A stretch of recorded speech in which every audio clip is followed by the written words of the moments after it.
So Myron is currently banned on Twitch. I don't know why he doesn't mention that. Oh yeah, this is in Hassan Piker's chat.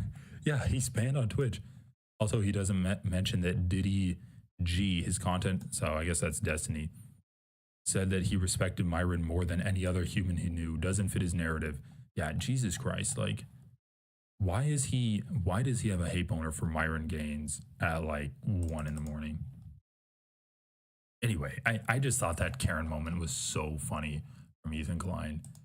And then I think that's everything. So we went through this. Yeah, just once again, this is so funny.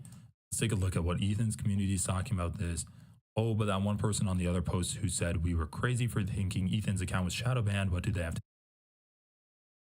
say now?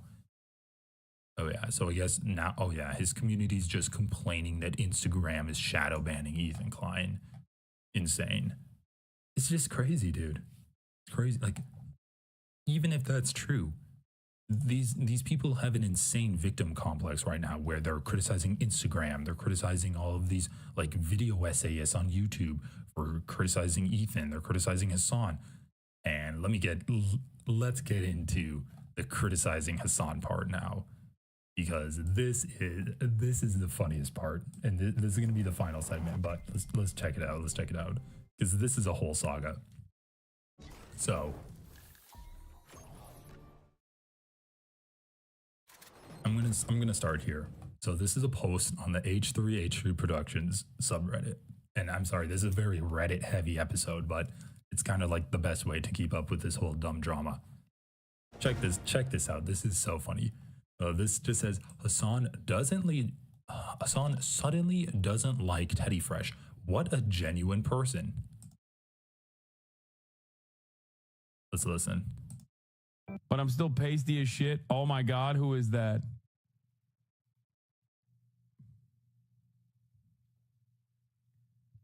Rocking the fucking Teddy Fresh.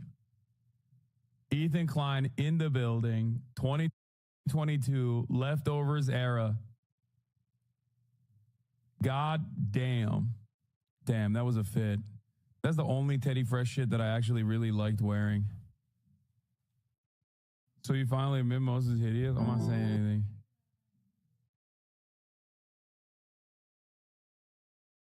Oh man, that wasn't. Oh yeah. This one. So this is so funny. So he says this was the only thing that I liked wearing, and I guess it was this jacket. It was Teddy Fresh. The top comment is, someone please make a compilation of him putting in orders for his new Teddy Fresh clothes at the beginning of leftover episodes. This guy says, here you go, buddy. Let's check it out.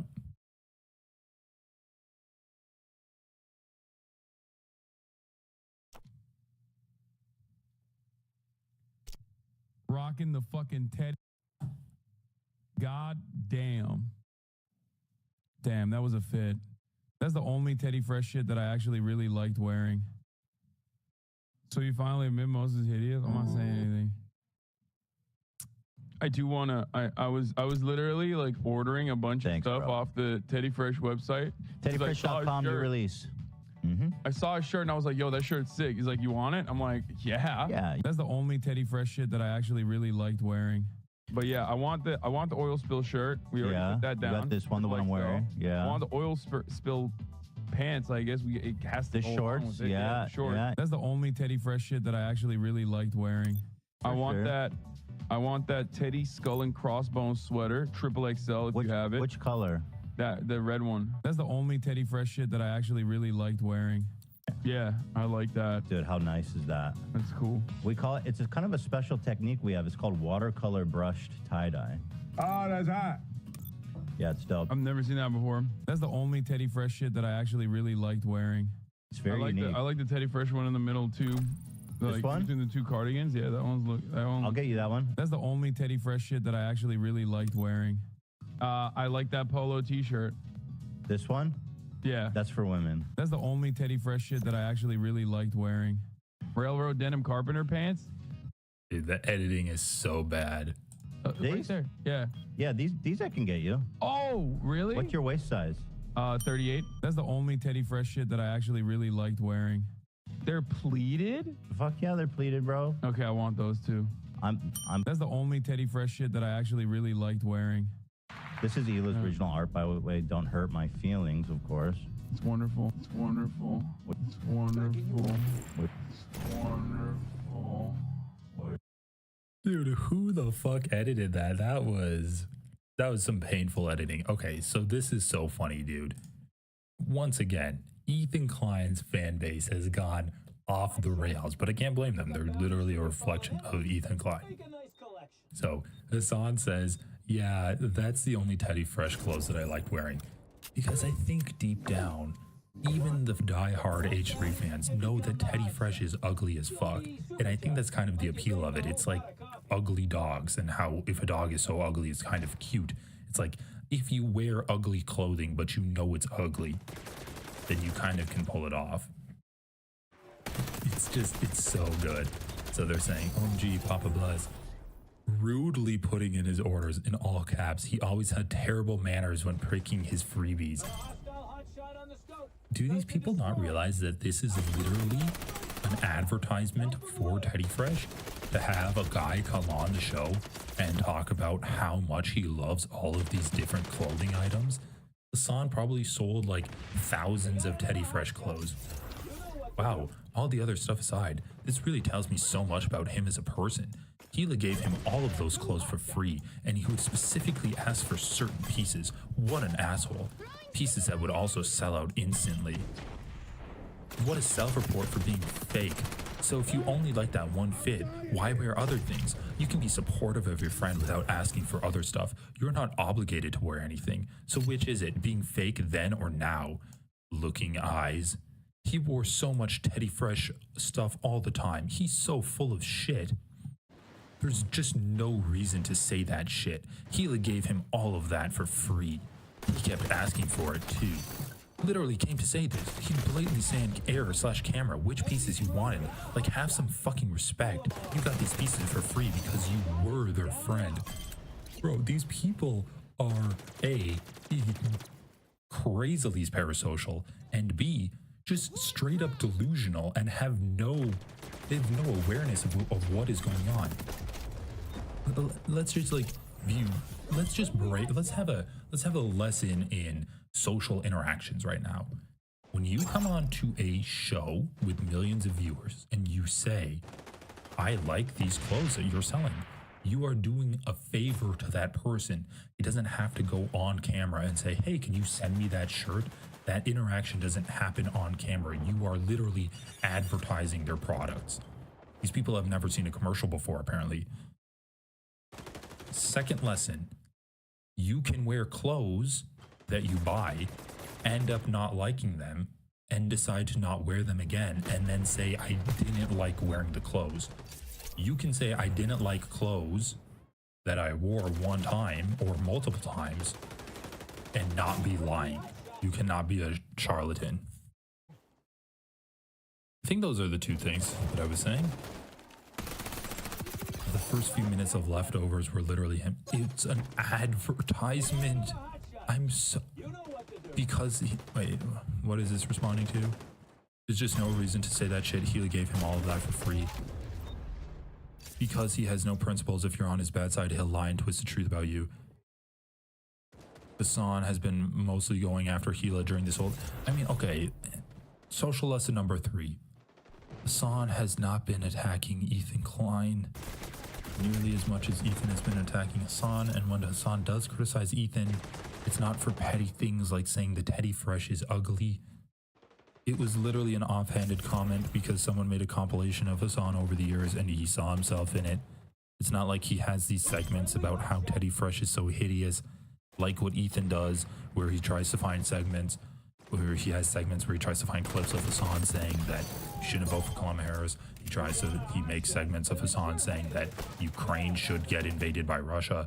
He has segments that Hassan is a misogynist, and the way he sets that up is by talking about Hassan's parody show that he did, the satirical misogyny that Hassan did, and then taking that at face value like Ethan's a fucking brain dead moron.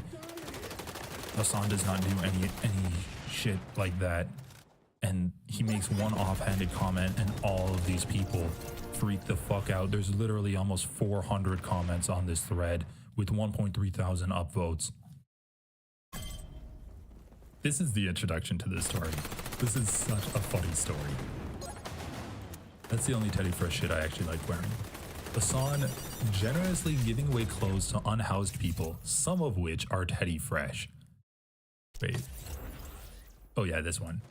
LMAO, who's to bet that most of this is Teddy Fresh? Hassan makes a post and he says, there are more than 100 hoodies and jackets here, and this is 1/10 of all the merch I've gotten over the years. So he's giving away merchandise because obviously, as someone who goes on multiple different TV shows and podcasts and YouTube channels, he has a lot of merchandise because people are going to want to give Hassan merchandise because it is free advertising for their show. Look at all of the merchandise Hassan has. This is stuff that he doesn't wear, and he's going to give it away. And okay, so what is this? Reminder that at some point, I remember it vividly, and I know I've seen it clips since then. Ethan and Gila said they didn't want to donate old, unsold stock because then the homeless would be out wearing it. It wouldn't be good for the brand. I mean, we don't really have a clip of that, so we can't take that at face value. That's what designer brands like Gucci and shit do. They'll have their unsold stock ripped to pieces before letting the poors get a hold of it. It's even worse for Teddy Fresh though, because that shit is literally HM, handmade, being sold at boutique prices, garbage clothing and garbage people. I don't know what HM is. Is that a handmade?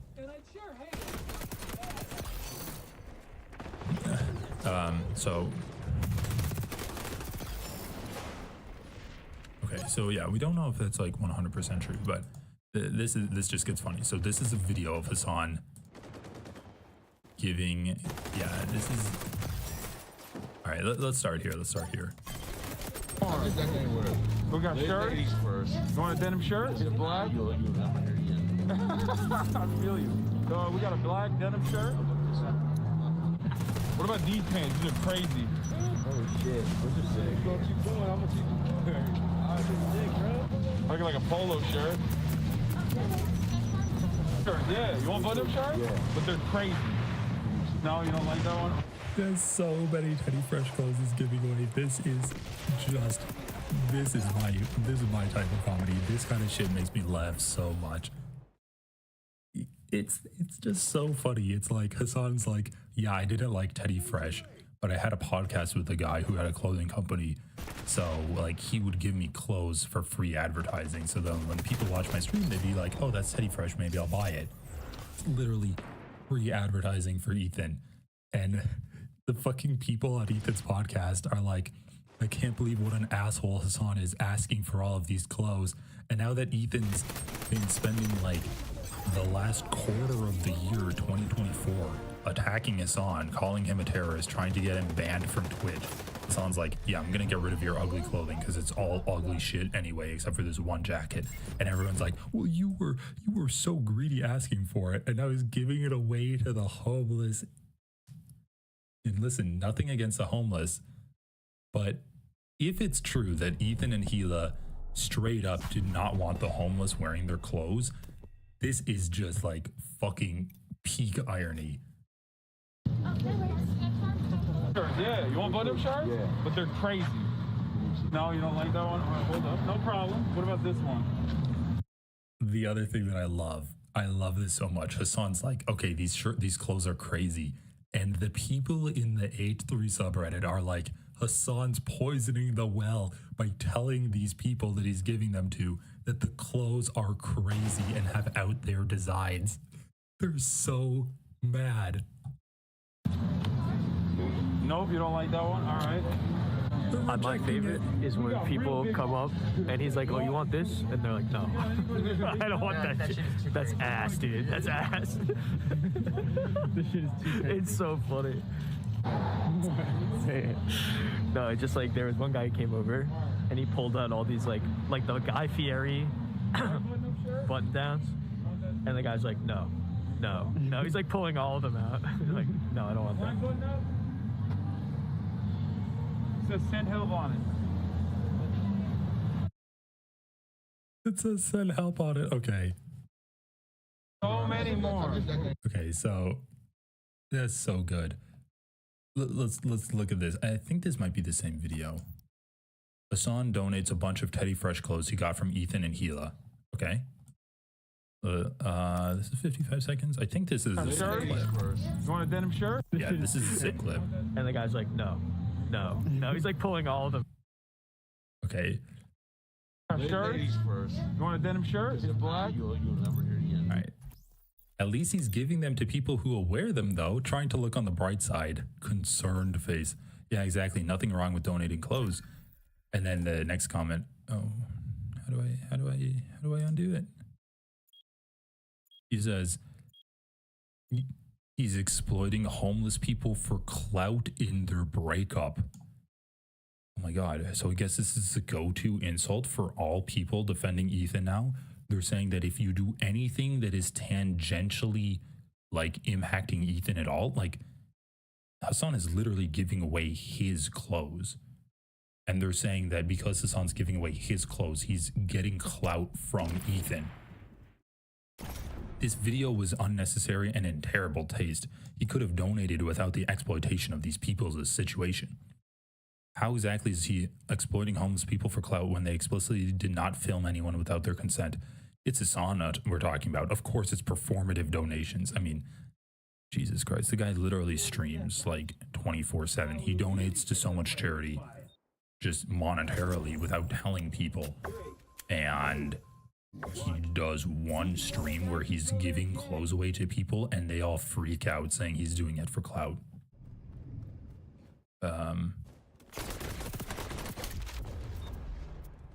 Yeah, this guy writes, I was going to go donate some clothes this weekend, but I had to cancel those plans because my camera broke. It's so funny. It's so funny. I'm in bad shape. Most of these clothes that get dropped off in those kind of boxes or even at donation centers get thrown away because they receive so much they can't keep the inventory. This is a much better way of going about redistributing unwanted clothes. They also rarely reach the people who need them. Hassan is also a bigger guy and it can be hard to find less clothes or find clothes in less popular sizes for homeless.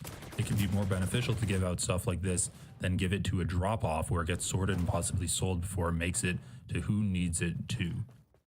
I try to keep a pair of shoes in my car because it can be a pain for some homeless men with larger feet to get shoes that fit correctly. This is a lot different than the videos Ethan used to make fun of. Oh yeah, and then this is so funny. Wait, hold up. Hassan criticizes Mr. Beast because despite helping people, he's still exploiting less fortunate people for clicks. But isn't this the exact same? While Mr. Beast gives away millions and Hassan clothes he got for free, mind you, he's filthy rich making 7 figures a month. The more you think about it, the more ridiculous it is. So funny. So yeah, Hassan has never criticized Mr. Beast for helping people. What he's criticized is the system of government where we require YouTuber charity to make content out of helping people instead of just government helping people and performing eye surgeries for people with glaucoma to get better vision. Ew, this is so gross. Haha, not even these homeless people want their clothes. Imagine using the act of giving to further your internet beef. This is more insensitive than any Mr. Beast video. Yeah, that pissed me off, as if people in need don't have their own reasons for why they may pass on a particular item. Yeah, they're talking about how it's so ugly that even someone that got it for free wouldn't want the free shirt because it's so hideous. Such as wanting others to have a chance at receiving clothing that may not fit them or make them feel good. Dude, he didn't say he didn't want it because it doesn't fit. He said he doesn't want it because it's hideous. This is just so funny, dude. Of course he had to be filming it. It's not a good gesture if you can't virtue sing. Dude, Hassan films his entire life. He says in his entire time streaming. Yeah, because he was working with an organization, waterdropla.org, so he's trying to raise funds for them as well as bring more attention to their cause. So there's actually some people in this community defending Hassan, donating clothes to homeless people. It's just so funny that he's getting attacked for giving clothes out to homeless people for free. Oh my god, dude.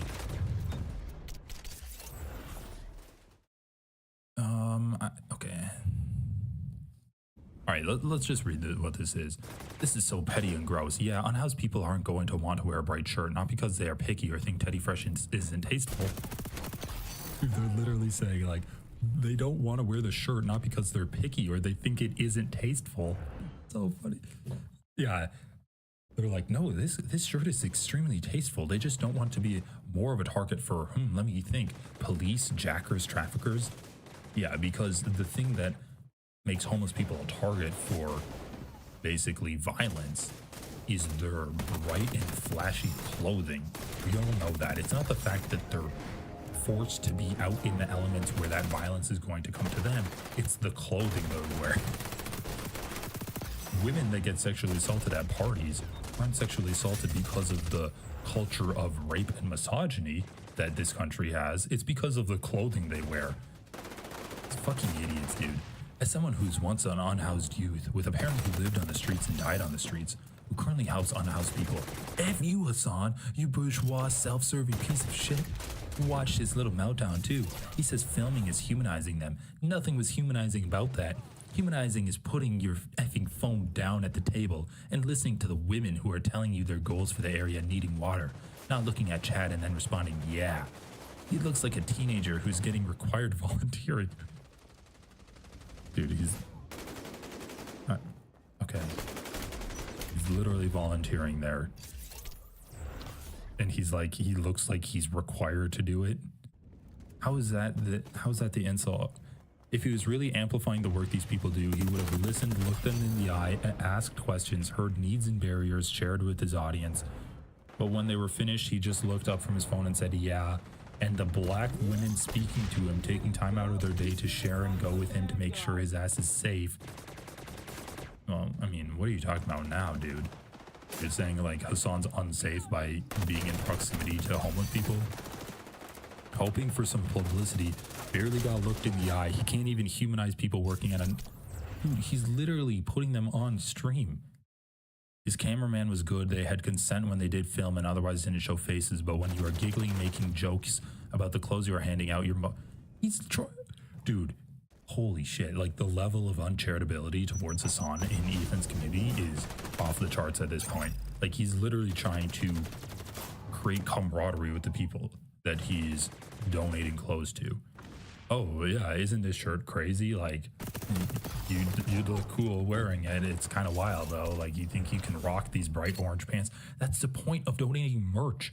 It's not just like he needs to make it entertaining. It's entertaining if you're donating a bunch of different kinds of merch because those are usually kind of crazy clothes. It's literally like it's literally a gimmick to get people to watch. Oh yeah, I'm donating all of these merch. Why would Hassan make this post if it wasn't like, yeah, 100 hoodies and jackets here, and this is 1/10 of all the merch I've gotten over the years. Like it's specifically merch. Look at the clothes Hassan wears. He wears crazy shit. God, where were we? It's incredible if you raise about 120K through the stream for water drop, but get Hassan a publicist in communication classes. He seems so awkwardly disconnected from emotions, empathy, and his own vulnerability. He comes off like a tool. I mean, Hassan is kind of autistic, right? So a little bit ableist from you there.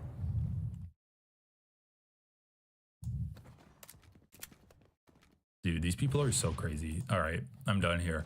Let's just read what this person posted with 310 comments, 898 upvotes. The Teddy Fresh donation. It's kind of lame to film yourself donating clothes. Even more so, filming yourself donating clothes of your prior friend's brand that you heavily endorsed and complimented in the past. And an extra layer of lame to have asides, like, not directly quoted, but low-key toned. These less fortunate people don't even want these designer clothes. Haha, bro. All right, we just need to run this back. Do you get that vibe from this video? Because it seemed to me like Hassan was very clearly like interacting with the homeless people, and I don't even know if these people are specifically homeless he's donating the clothes to, but it seems to me like he's very clearly interacting with them on a human level and trying to talk with them as he would anyone else. He's not being like, oh, here, oh, you don't even want that? Wow, Felix, look, even he doesn't want it. So many more. We got shirts. You want a denim shirt? Is it black? I feel you. We got a black denim shirt. What about these pants? These are crazy.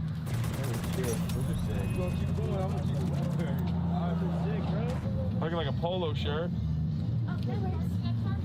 I mean, Hassan says these pants are crazy, and the guy's like, those are sick. Yeah, you want button-up shirts? Yeah. But they're crazy. No, you don't like that one? All right, hold up. No problem. What about this one?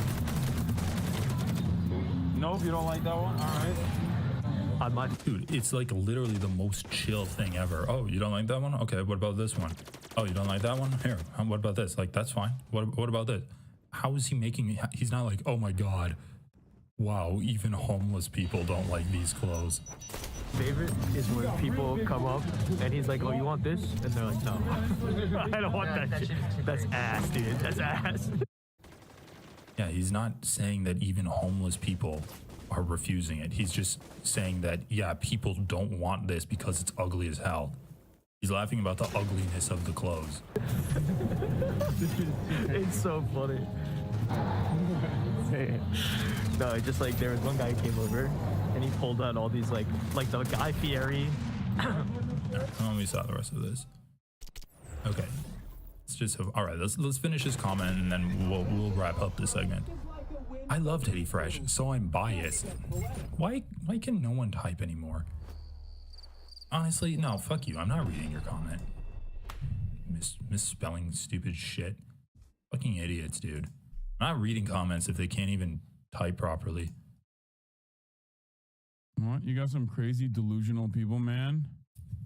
Hassan donating Teddy Fresh clothing designed by Ethan and Hila to homeless individuals with the intention of provoking negative reaction by saying, but they're crazy. Trying to make the recipients feel comfortable, criticizing the clothes he was giving them. What are you, dude? Why are you showing me this? This is just mental illness in display, dude. What the fuck? First of all, I don't even think they have any, like, that person that's saying that doesn't even know doesn't know the full story at all. Doesn't realize that, like, it was clothing that I had that I wasn't wearing that had, you know, it was clothing from numerous organizations, like merchandise from numerous organizations. That's number one. Number two, the idea that like Ethan and Hila are going to get mad is also ridiculous. You know what I mean? Like, disagreements aside, you're just making that inference. You know what I mean? Why the fuck are you making that inference for them? You're making them look bad. If you're a fan, okay, if you're a fan of Ethan Klein and Hila, and you are in your mind duking out this battle, if you're saying that they're going to be upset and just operating under the assumption that they're going to be upset, you're just making them fucking look bad.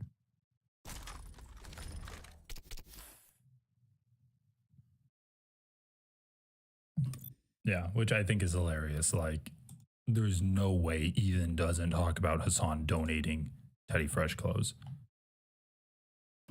Let's just take a look at what this post is. I'm sure you guys have seen the clips going around of Hassan giving away clothes to people on Skid Row, a lot of which is Teddy Fresh. The H3 sub is lit up over it, and I couldn't help but literally cackle because I did a very similar thing with my Teddy Fresh after Hila and Ethan's crash out. I was offering all the clothes to my friends and ended up just giving them to Goodwill because they wouldn't take them. Sucks because I've been a fan going on 7 years, but I can't do it anymore, man. I tried for way too long to give them the benefit of the doubt. Just thought that was a funny correlation I made today. And then people just talking about how they got banned. Low-key was also kind of crazy because like they're making it seem as if Hassan was avidly saying he was giving Teddy Fresh away or doing it boldly on cam, but the stream was pointed at the ground a lot or not in full view. It's not as big of a deal as the H3 sub is making it. And this is coming from someone who still watched the pod. It's getting annoying. 3, 2, 1. Mow down our foes. My friend is helping me remove the Teddy Fresh brand patches from the hoodies I got. I'm putting a Palestine flag over the spot where the Teddy Fresh patch was and adding other patches. It's cool. Gave mine away during a clothing drive. That comment thread is wild. The man was literally just cleaning out his closet of things he doesn't wear but could get used elsewhere. I did saying last week in donating my items. They truly just want to think the absolute worst of him. It's sad that what that sub has become compared to 7 months ago. Yeah, it's actually crazy. And then here's kind of a positive comment, so we can end it on kind of this upbeat note. Look, I know the whole Hassan donation stream has got a lot of people riled up here, but I'm going to risk the backlash by saying it still seems like a positive event. So saying donating clothes to the homeless is a positive event is going to give you a lot of backlash in the H3 sub now. Even if the worst case scenario and he did it purely to diss Teddy Fresh, it still raised a lot of money for people in need. If being the butt of the joke results in thousands being raised for homeless people, is that such a bad thing? Personally, from what I've seen, he just wanted to clear out his closet, and obviously Teddy Fresh was included in that. Instead of throwing them away or selling them, he used the opportunity to shine a light on an important problem and give some attention to a charity organization. Everyone is going to have different perceptions on the event, and I get that, but I genuinely hope that we can all agree earning money for a charity is a good thing, so why not be the bigger people and just join in? And then there's a link to waterdropla.org. I was never homeless, but I did go through a point where I needed help from friends. I remember my neighbor filming her kids bringing me food, and I felt the worst I ever felt in that moment. I was already going through a rough time, and just the spectacle Jimmy Lee joke killed my heart. Still very grateful to her and her kids, but that shit tore me up for a little bit. Honestly, I feel the exact same way in that situation. From what I've read, he was working directly with the charity and didn't film anyone without their consent, so hopefully no one there felt like that. I just feel it's weird to film homeless people in this context. Giving out Teddy Fresh was a spite thing. Insane, dude. And it's just off to me to involve random people. I do agree it's good he gave them away, but not everything has to be streamed TBH. That's so crazy, dude. It's a spite thing to give it away. The end result is good, sure, but I don't think we can criticize the end result. My criticism was to do with the execution. I think he did a good thing, but in the snidest, shittiest way. Could have just done the good thing and not made it bitter/petty. Yeah. What do you think was so snide about it? Just the fact that some of the clothes he gave away were Teddy Fresh? Maybe I missed something he said about Teddy Fresh. I just saw the clip of his friend laughing at the fact homeless people didn't want to wear some of his clothes. It didn't come across as directed at Teddy Fresh, but more Hassan's clothes in general, because it wasn't just the Teddy Fresh they turned down. Yeah, I mean, these people are going fucking insane, so this person is probably going to get banned. Anyway, I just think this whole situation is so funny. That is Ethan Klein's Hanukkah, his Christmas, his Kwanzaa, his holidays, his winter break. What do you think Ethan Klein's gonna do when he gets back? Is he going to say, let's see. Extort shit. Beat your ass and hide the Bible if God watching. Sometimes you gotta pop out and show niggas. Sometimes you gotta pop out and show them. Anyway, this was just a really dumb, fun drama episode. Anyway, thanks for watching, everyone. I brought you 3 different stories. The Aubrey story, the, what's her name? The Mirki, that one YouTuber story, and then Hassan donating his Teddy Fresh, and I just thought those were so funny. That's an Ethan Klein holiday for you. Peace, thanks for watching, and I'll see you later.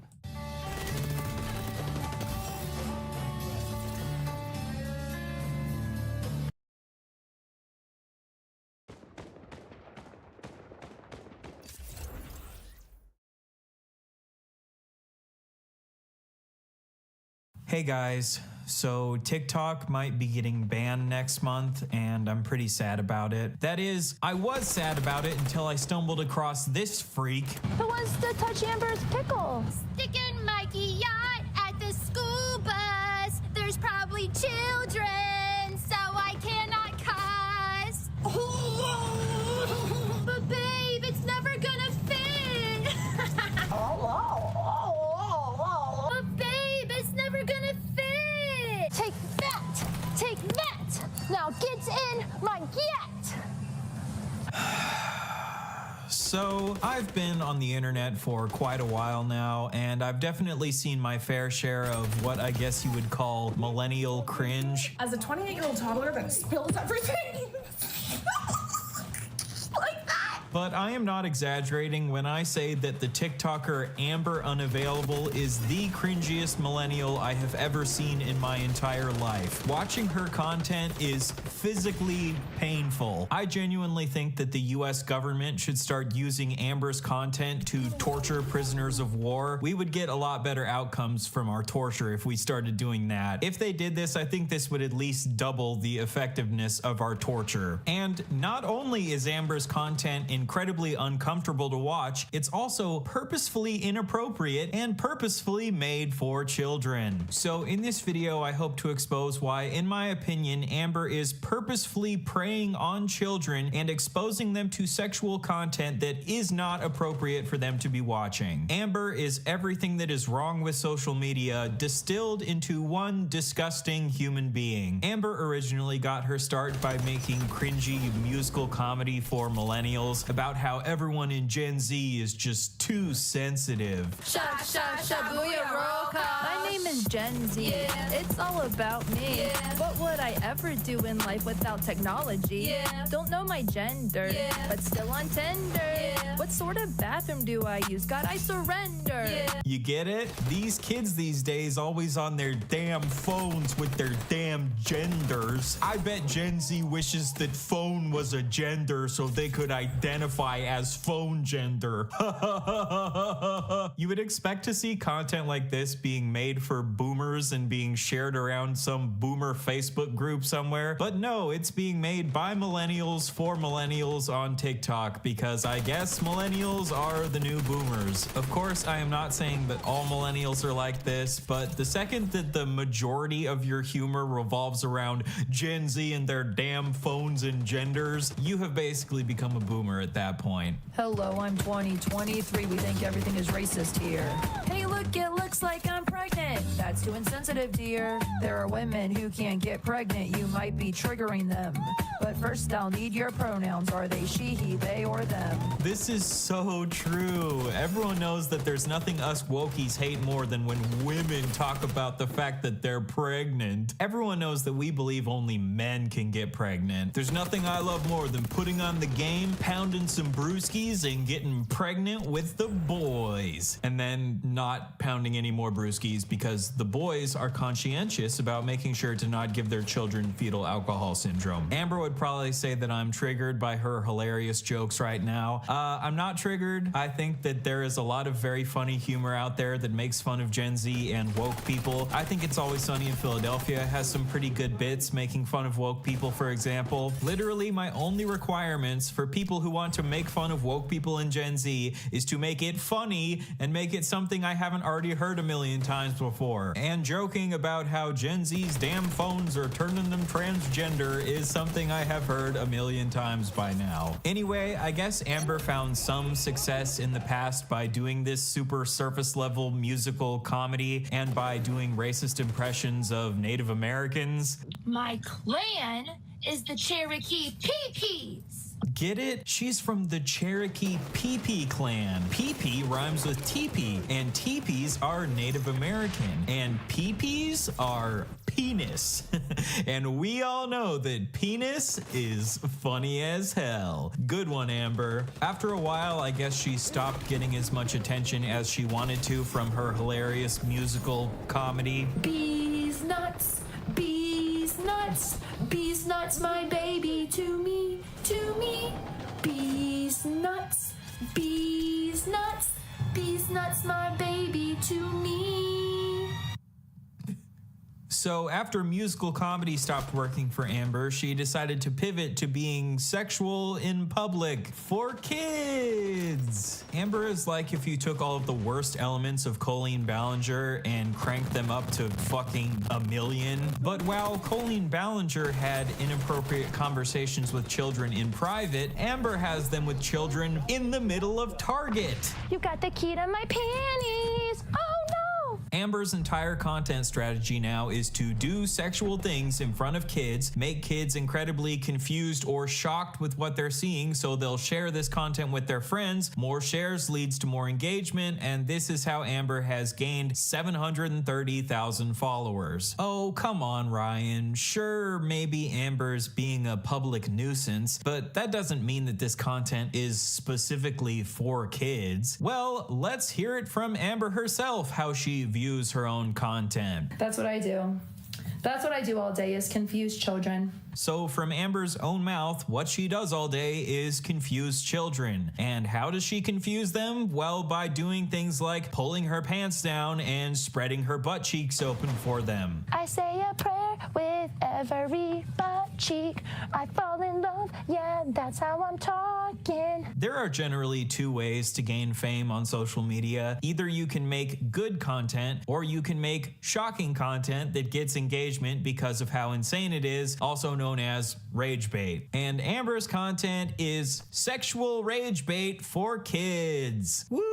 Sexual rage bait for kids. It's so great that children on TikTok are being exposed to this. She calls these trips to the store field trips, which is so creepy, and it clearly demonstrates that this is intended for children. Thus concludes the field trip. Thus concludes it. Everyone give your girl a follow. Give your girl a follow if you enjoyed the field trip. Like, imagine if when you were in school, instead of going on a field trip to the zoo, instead your teacher took you on a field trip to Target, where they started groping all the mannequins and pulling their pants down and spreading their butt cheeks open for you. That teacher would go to prison. But when Amber does it, it's just quirky millennial humor that's totally harmless, guys. If you still have any doubt that this content is made for kids, here are a few more examples of her acknowledging that most of her audience are children. I know that you guys are like kids, so you just like copy each other, but just try to have some individuality. Try, okay? I know it's hard for you, but maybe try. So what she's doing here is negging the children. Basically, she'll insult the children in her audience because she knows that kids are very susceptible to reverse psychology. So when you insult them for leaving bad comments, this just encourages them to leave more comments, which gives her more engagement. And the more engagement she gets, the more likely her live stream is to show up on people's TikTok For You pages. And don't forget that she is currently acknowledging that most of her audience are children while wearing a shirt that says,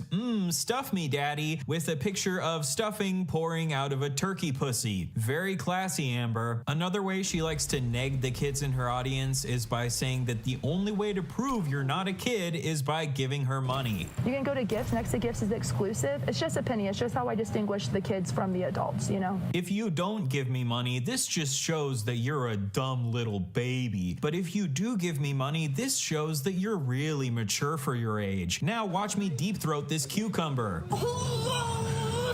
So this content is predatory, right? It is predatory to try to manipulate children into giving you money, and it is predatory to make sexual content specifically for children. I don't think Amber is a predator in the sense that she's like trying to establish inappropriate relationships with children, as far as I can tell, but it is still predatory to use sex in order to get attention and money from children. This should go without saying. I'm sure Amber will get very mad at me for calling her content predatory, and for some reason she actually has a decent number of adults in her audience that always run to her defense and claim that her content is just jokes. She has a Discord filled with weirdos, and these weirdos will probably run to this video and say that I'm falsely accusing her of being a predator. So let me just directly ask the adults in Amber's audience, if you had a child and your child was alone with someone who was doing all of the things that Amber does in her videos, would you be okay with this? If you answered yes, you should probably go to prison. Let's just quickly run through all of the inappropriate things Amber has done in her videos for kids, and these are just the things that I've seen. I'm sure there's way more. Pretending a cucumber's a penis, deep-throating a cucumber, wearing a bunch of shirts with sexual innuendos on them, shaking her ass in front of a school bus, pretending an eggplant is fucking a peach, sticking phallic objects down her pants, pulling down her pants for kids, shaking her ass for kids, spreading her butt cheeks open for kids, groping mannequins, pretending to molest her doll, saying that her audience is gonna give her a facial, then spreading yogurt all over her face while moaning, and last but certainly not least, repeatedly making out with dogs. The dogs. What the fuck is going on, bro? Can we please just go back to the simpler days where people were doing pranks in the hood to get famous instead of doing bestiality? I remember when ElsaGate was a big controversy on YouTube years ago because YouTubers were using characters like Elsa to make inappropriate content for kids. Well, in my opinion, what Amber is doing is worse than anything I ever saw during ElsaGate, but for some reason no one is really talking about it. I've seen a few people online make fun of how cringy Amber is, but for some reason I haven't really seen anyone point out just how creepy and predatory this content is. I hate to play the like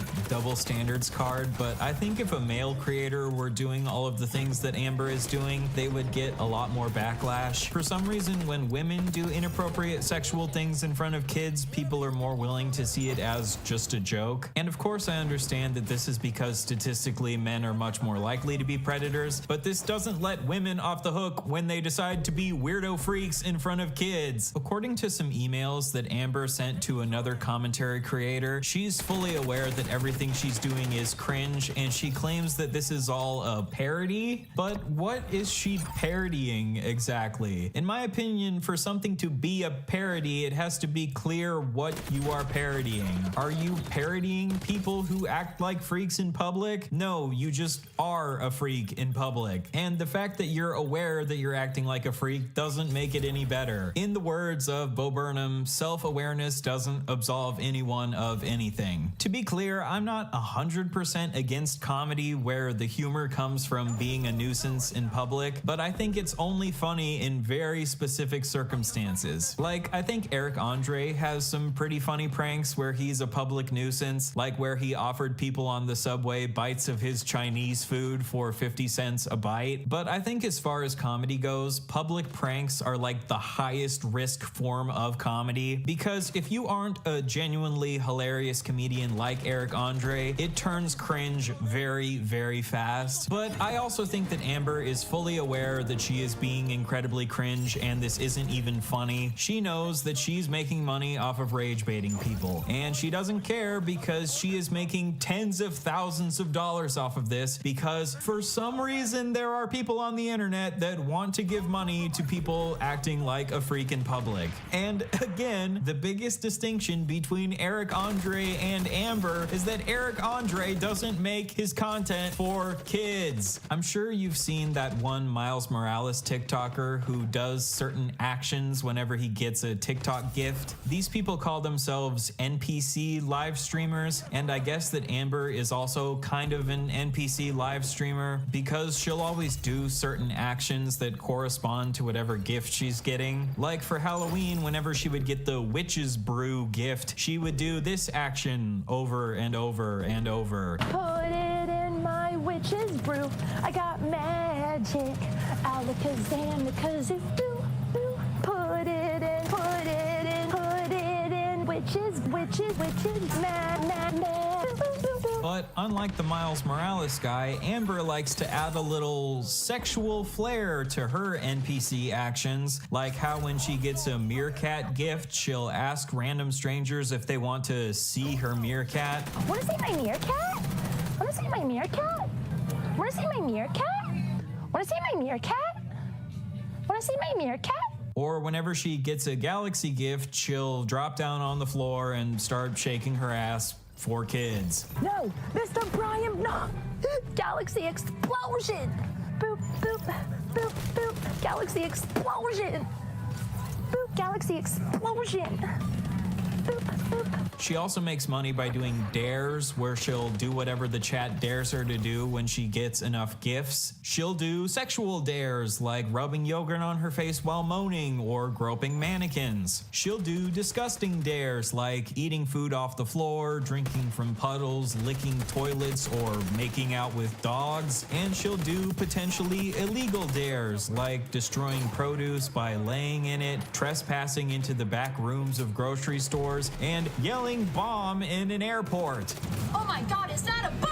Basically, Amber has absolutely no dignity, because having dignity doesn't make you that TikTok live moolah. If as a comedian you ever realize that you suffer from being chronically unfunny, I guess all you have to do is go on TikTok and do shocking shit and you can make tens of thousands of dollars. Isn't that great? It's kind of hard to give commentary on someone like Amber, because it's not like if I somehow formulate the perfect nuanced critique that I'll cause Amber to see the error of her ways. No, she has just decided that she will do literally anything for money. That is basically the extent of her as a human being. Okay, that's probably a bit too harsh. I know that Amber, of course, is a human being outside of what she does on TikTok, and she has talked about how in the past she's struggled with mental health and addiction. And you know what, Amber? That is super freaking valid. Your struggles are valid as frick. Whenever I deal with my mental health struggles, I also spread my butt cheeks open for kids. Like, I get that she was struggling to make money, and this is how she found out a way to make money, and there's some amount of degeneracy that I can turn a blind eye to when people are just trying to figure out how to survive in this hellscape we're living in. But I think most people would agree that we all draw the line at doing sexual things for kids. And while, of course, mental health and addiction are valid struggles, I do not give a single fuck if you want to use those struggles to try to justify your disgusting actions. She also has this alien doll that she says is her son, and she really likes to joke about sexualizing it. I slap my son and my son slaps me. God bless my son, I hold his pee-pee. Your pee-pee's so big and so strong and so mighty, there's nothing your pee-pee can't do. This is so funny. The joke is that she hits her son and touches his penis. That hashtag relatable moment where you beat your son and touch his penis. I can't be the only one who has those days where all I want to do is beat my son and touch his penis. Parenting hack. Do positive affirmations for your children daily. This is such a funny joke. Traumatize your children by singing to them about how big their penis is. Classic comedy. You know, I think there's a reason that the alerts that are put out when children are abducted are called Amber Alerts, because watching Amber's content makes me want to put out an Amber Alert. I don't usually like to encourage my audience to go and report other creators, but I think Amber has definitely crossed a line of what should be acceptable on TikTok, and I'm very confused why TikTok hasn't banned her already. I think it's important to keep kids on TikTok safe, so I would encourage the people in my audience to go and let TikTok know your opinions on Amber's content if you catch my drift. I know on YouTube it's seen as bad taste to tell your audience to go report other creators, but I think when it comes to keeping kids safe, there should be an exception to that. Obviously, don't go harass Amber or anything like that. Just let TikTok know that she is making content that is not appropriate for the children on their platform. I was joking at the beginning of the video when I said that I hope TikTok gets banned. I actually don't want TikTok to get banned, but when creators like Amber are allowed on the platform, this is just a disaster waiting to happen when parents realize that this is the type of content that is being shown to their kids. If content like Elsagate led to an adpocalypse for YouTube in the past, I definitely think content like Amber's content could lead to a similar adpocalypse for TikTok. That is, if TikTok doesn't just end up getting banned anyway, which it's looking like it will, so whatever. Amber has had the police called on her many times. She even had to go to court one time after being arrested for trespassing on someone's property. So what am I going to court for, you ask? Well, I was on TikTok Live one day and I was going around and knocking on people's doors, singing them a song, doing a dance, asking them to rate my outfit on a scale of 1 to 10.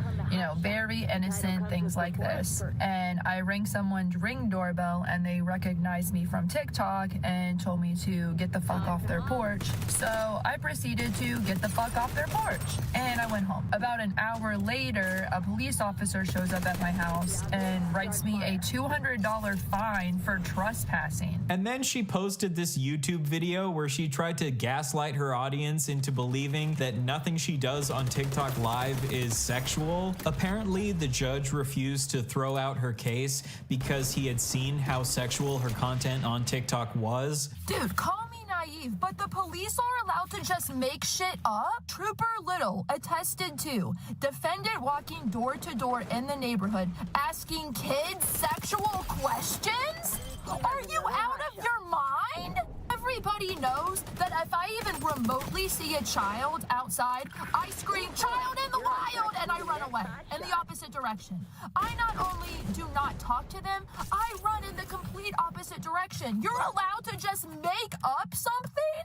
And you know what the judge said to me? You're giving a false testimony because I've seen stuff on TikTok that's very sexual and shouldn't be allowed on there. And she tried to lie to the judge and say that clearly her content isn't sexual because if it was sexual, TikTok would take it down. So naturally, when I came to the stand, the first thing I said is that TikTok would never allow me to stay on live if I was doing anything remotely sexual, especially towards a child. Are you out of your mind?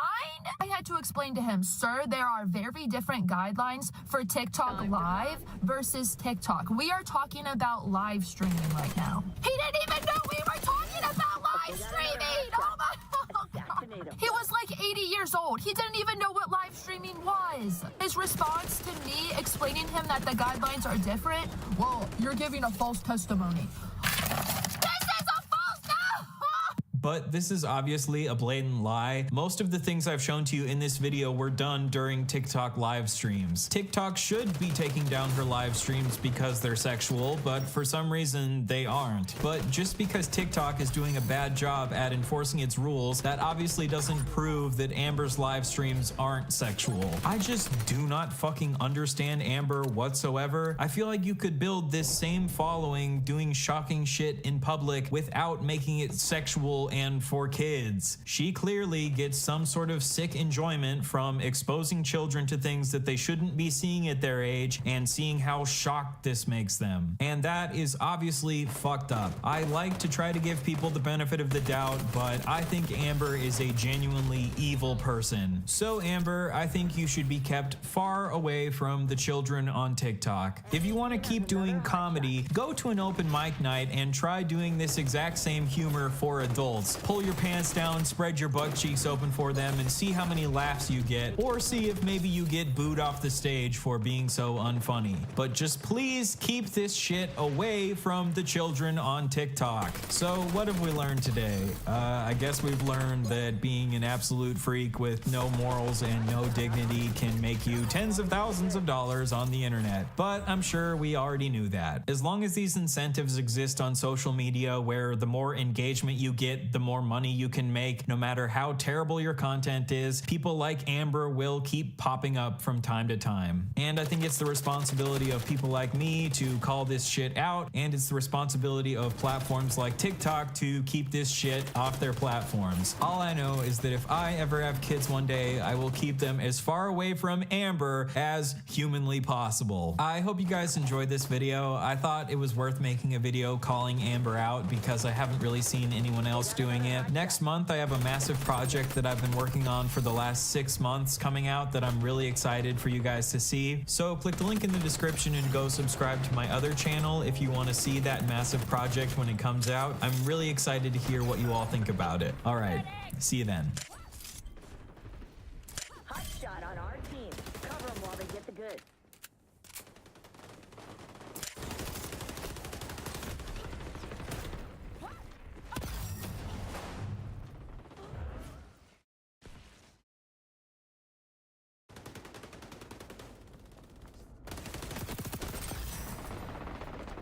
You're in the hot seat, initiate. Rack up bounties while they're worth more. New hotshot's not a friend. Drop them. Enemy hotshot is your priority mark. Get him, initiate.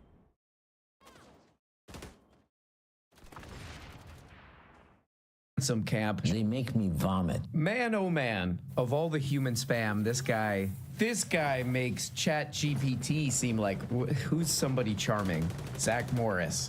A culture that venerates Corey from Boy Meets World, the ultimate cool guy, or Zack and Slater over Screech in Saved by the Bell, or Stefan Urkel over Steve Urkel in Family Matters, will not produce the best engineers. Of course not. And very ironically, because those people became terrible engineers, they didn't build a time machine so we could go back and change those shows from 30 years ago. Oh, shoot. Easy, Stefan. Some serious honeys in here. Oh, this party is the bomb. Huh? Okay, that's my man, Stefan Urkel, right there. This is good. This is a good episode. But the comments in here, oh, they're good. This is the best comment right here. It didn't matter who Jaleel White played. His character always loved Laura. His character always wanted to... I love you. His character always wanted to get weird with Laura. That person is like the non-dweeb version of Steve Urkel. He's so goddamn sexy. Stefan Urkel is so... I'm gonna haunt you. God. He could get it, guys, from anyone living or dead. He could get it from nobody. Sorry, who could resist Stefan Urkel? Nobody. But he chooses but he chooses Laura. That's what that comment is. I love that. I love that investment in these, these TGIF level characters. Oh, God damn it. I see what happened. Oh, shit. I just realized what happened. This Vivek guy tried this. He's a dweeb. He was at Harvard or whatever, and he saw this episode. He's like, I'm going to try that. I'm going to do my version of Stefan or Kel. And he went up to the Harvard version of Laura, and he was like, hey, baby, the name's Viv. And she's like, why are you licking your lips so much? And he's like, yeah, they're really chapped. They're really chapped. I got to go. Now he's mad and resentful at Stefan or Kel because he can never do it. And now here we are, having to pay for it as a country. Okay, what the hell else here? More movies like Whiplash. Oh, that's the one where the guy's yelling at that kid to drum faster or something. That's the one where the bald guy is going like this. And then the drumming kid is going, why? Fewer reruns of Friends. Okay. More math tutoring, fewer sleepovers. Okay, now we're getting weird. That's kind of dripping with no one was inviting this guy to any sleepovers. Sleepovers are for jerks that got nothing else going on, actually. Where does one even sleep when they're over? No, I have been to many of those with my friends who are real. More weekend science competitions, fewer Saturday morning cartoons. Okay, I don't think that's even a thing anymore. More books, less TV, more creating, less chillin'. More extracurriculars, less, quote, hanging out at the mall, unquote. What era is this guy living in? Less Carson Daily TRL, more daily homework IRL. Less boys to men, more boys to science camp. Less, generally speaking, Chinese people look Chinese. More. You think Margot Robbie takes a dump? So, this guy, he's basically a chatbot. Nothing he says is going to be interesting or meaningful. But, if we were going to be really generous with this, what is it again? 111 million view tweet X. We could kind of agree. Yeah, that is good when people get obsessed with something. They really want to make a contribution to the sciences or the arts or whatever crap. That is great. That is great. People should do that. But he's one of the many, many, many people who's like should be the last to be talking about this. Kind of stating the obvious here, but this is a pretty good article here from some crap that I don't know what the hell it is. Billionaire Vivek Ramaswamy, this guy is a Wall Street speculator accused of pump and dump schemes, not a scientist. Hey, shut up. Hey, take it back, man. You show him some respect. While he misleadingly presents himself as a scientist, this billionaire guy is just another Martin Shkreli-style Wall Street speculator accused of running pump and dump schemes. Viv is not an engineer or a scientist. While he criticizes superficial U.S. culture, Ramaswamy is the embodiment of the superficial Wall Street speculators who make billions of these, pendejo, yet produce nothing for society. They just move capital around. When Ramaswamy founded his so-called biotechnology company, he didn't really develop biotech. It started as a financial firm. His strategy was to buy patents from other pharmaceutical companies that actually developed drugs, and to get rich off capital gains, not innovation. This is why some guy, practically a figure of royalty in the U.S. corporate world, who founded Yale's Chief Executive Leadership Institute and has advised the who's who of powerful CEOs, described Ramaswamy as an entrepreneurial huckster with a shady business track record of brazen pump and dump schemes. Okay, hey, whoa, shut up, man. Give that guy a break. Give that guy a break or suffer the boom, boom, boom, boom, boom. Yeah, he's the most two-dimensional guy. Follows the exact same scammy, speculative credit default swap ass path that all these guys do, and all of them are like encouraged to do. And he's like, you know what? There's a real problem. There's a real problem with our culture. Screech. It's Screech. No more Screech. Or no, yes, Screech. Going like this. We need more Screech going like this. And less Kelly Kapowski because she spit on them. Stefan, stop. You're embarrassing me. Wait, say my name again. Stefan. There's nothing sweeter than the sound of my name upon your lips. Easy, Stefan. Oh, man. Stefan or Kel got the whole party out here like Osama bin Laden was right. Ooh, what's this here? Oh, this is a subreddit that I'm a frequent contributor to. r/Asian American. They're talking about this. What do they say? The reference to Whiplash is wild. The movie where the main character almost dies to appease his teacher. Really? That's what we should aspire to? Oh, hey, drum faster, man. And the guy's going like this. Hit those drums like boom, boom, boom, boom. Or get one of these. I think that's what happened in the movie. I don't know. I never saw it. Looks stupid. Whiplash is among the grand list of great movies about people who you should not admire, but dumbasses worship anyway. Fight Club and Wolf of Wall Street, off the top of my head, are similar in that respect. That is true. Whoa, what's this here? Whoa, 895K views. Wow. In how long? Whoa. For one day. In his clash with the far right over immigration, Elon Musk is now going after the hardliners, the very Never heard of him, heart though. of the MAGA base, labeling them just a few hours ago as, quote, contemptible fools who must be removed from the Republican Party root and stem. Hey, take Musk it back, now man. finds himself pitted against the likes of Steve Bannon, however, Trump's familiar former with White him. House aide, who came out against Musk's push for H-1B visas, which allow highly skilled foreign workers into the U.S., and has long been the lifeblood of Silicon Valley.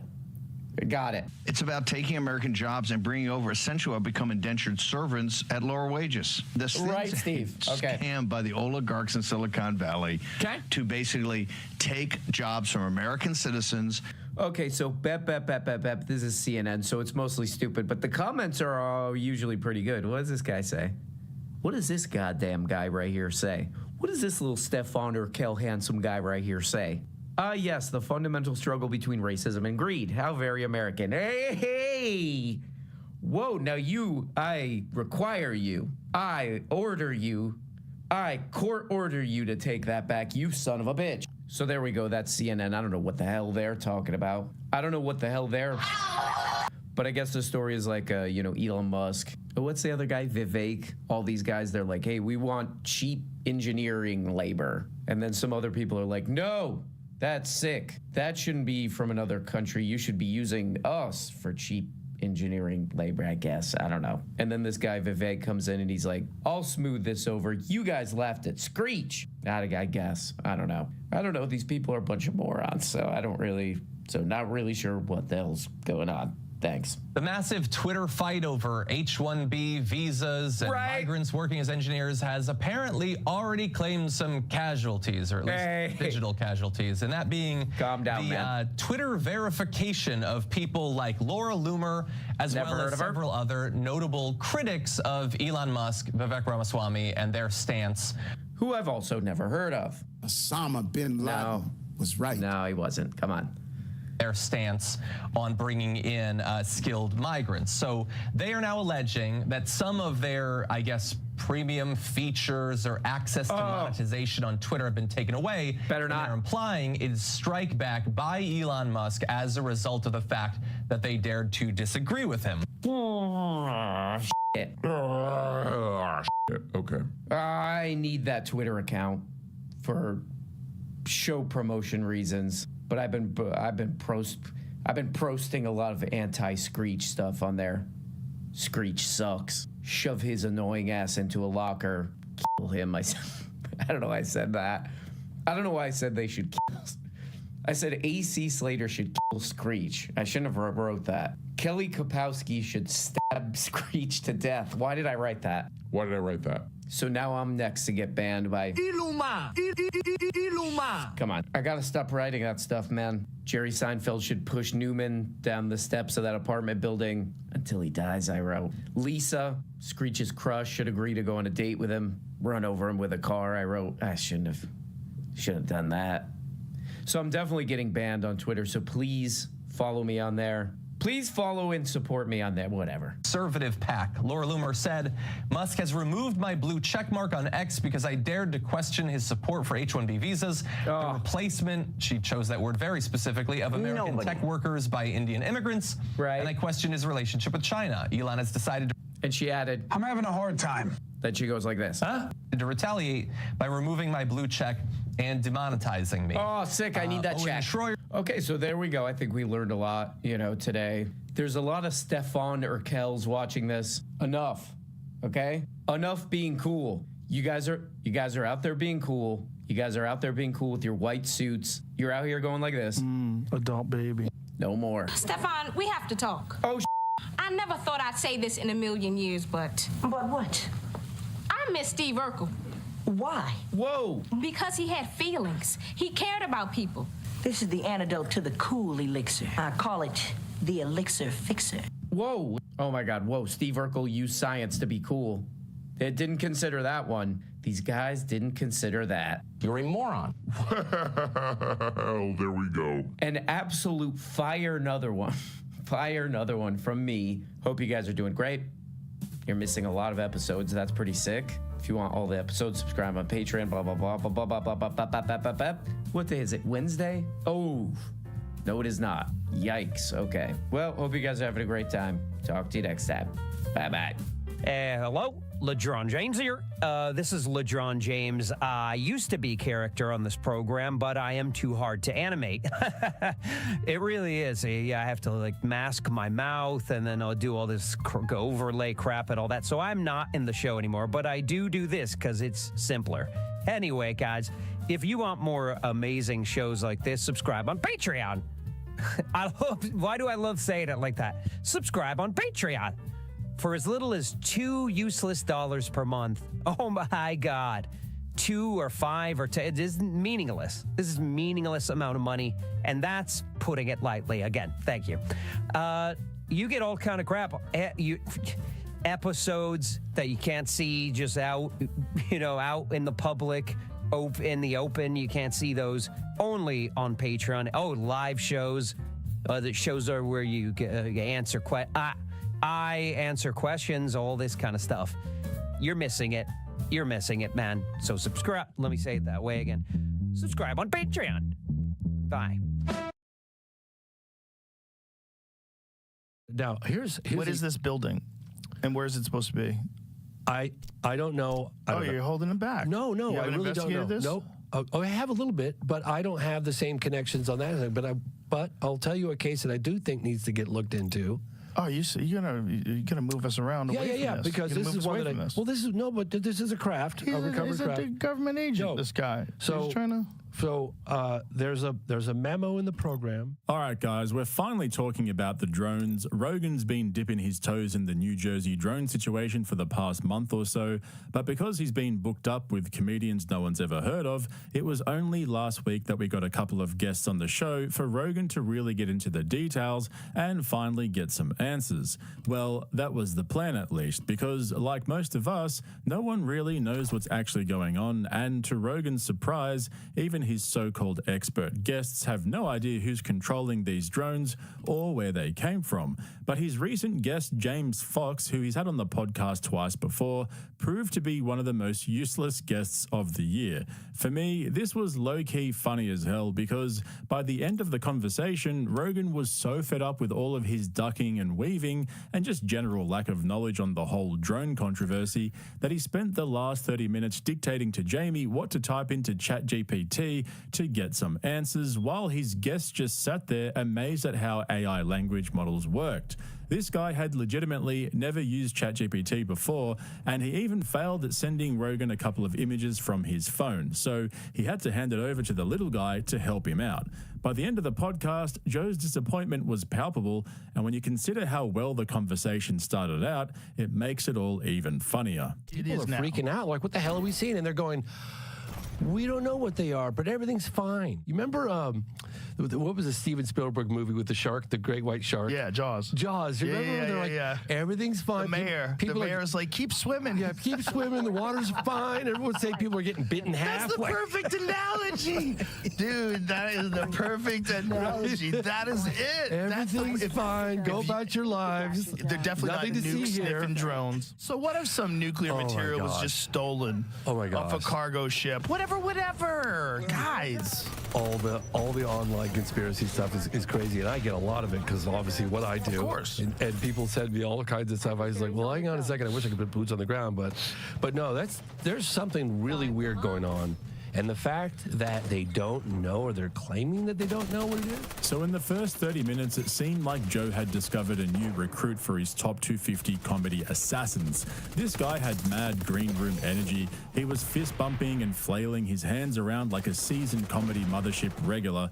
He even got Joe to tap into his high-pitched voice, which is usually reserved for episodes of Protect Our Parks. Unfortunately, once they got into the meat of the conversation, the chemistry between the two of them dropped like a lead balloon, and Rogan slowly discovered that James Fox wasn't the guy he thought that he was. I mean, he doesn't even know who Terrence Howard is. Jesus Christ, you know what that looks like, Jamie? Very weird shape. Jamie, you know what that looks like? That looks like Terrence Howard's creation. Doesn't it? It's weird. What is it? What does he call that again? But it was those things that lock together. Those, you know, the flying drone thing that he created. Linchpins? Linchpins. Or it's like propellers going all these different directions, and they sync up and they link together, and it looks like that. Oh, yeah. So it's anyway. So it's footage. People talking about it. What is it? We don't know. It's not identified. I love how Rogan brings up Terrence Howard's plastic toy drones as if they're widely used and commonly known. James clearly had no idea who the fuck Terrence Howard was and just wanted to talk about his new documentary, which dropped the day before they recorded this episode.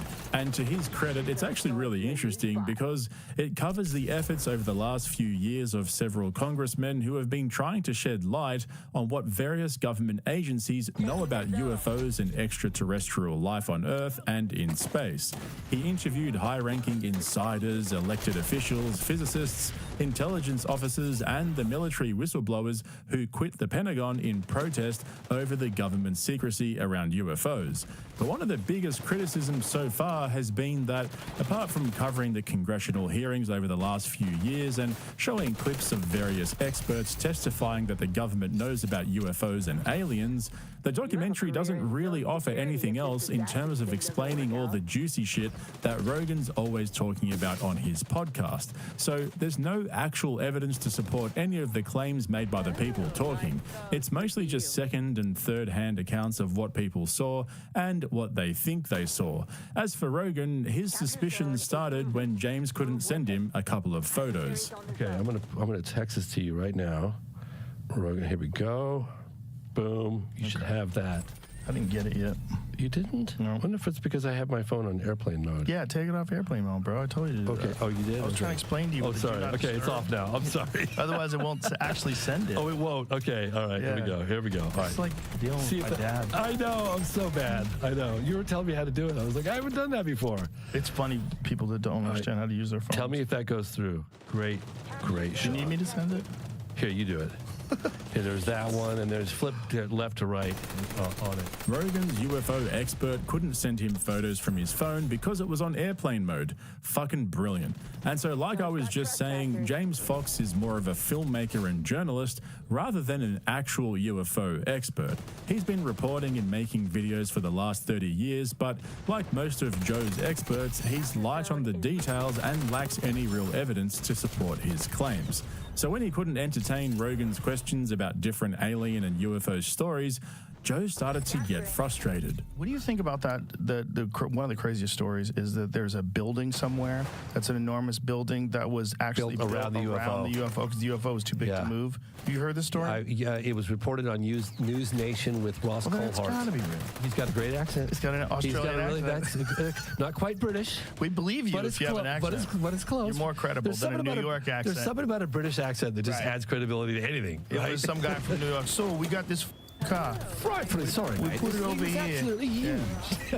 Now, here's what is this building, and where is it supposed to be? I don't know. You're holding it back. No, You I really don't know. this? Nope. I have a little bit, but I don't have the same connections on that. But I'll tell you a case that I do think needs to get looked into.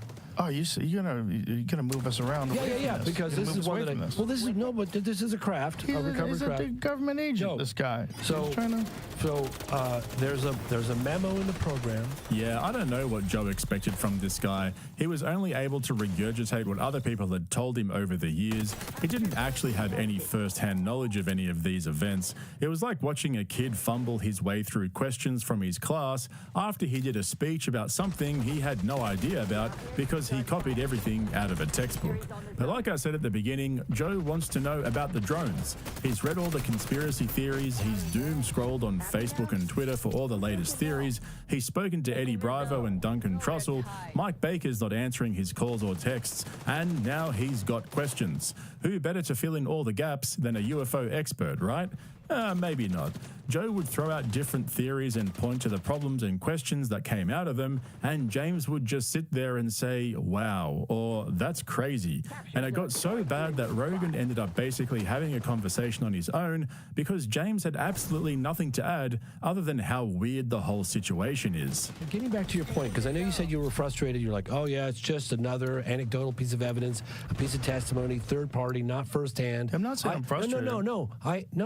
What I'm saying is I totally agree with you. I'm frustrated. As somebody who's been chasing this story for 30 years, I too want access to the better, more compelling data. I want to get back to what I was talking about earlier. Logistically, no, if you're letting something go from the ocean, yes. If you're flying it out of the ocean, logistically, you would have to have some sort of a large craft out there that's going to house these things, or it's going to launch from, right? Yeah. If it is actually coming from the ocean. Oh, you see, the drones you're talking about right now. Right. Yes. How do they hide the fact that there's a battleship out there?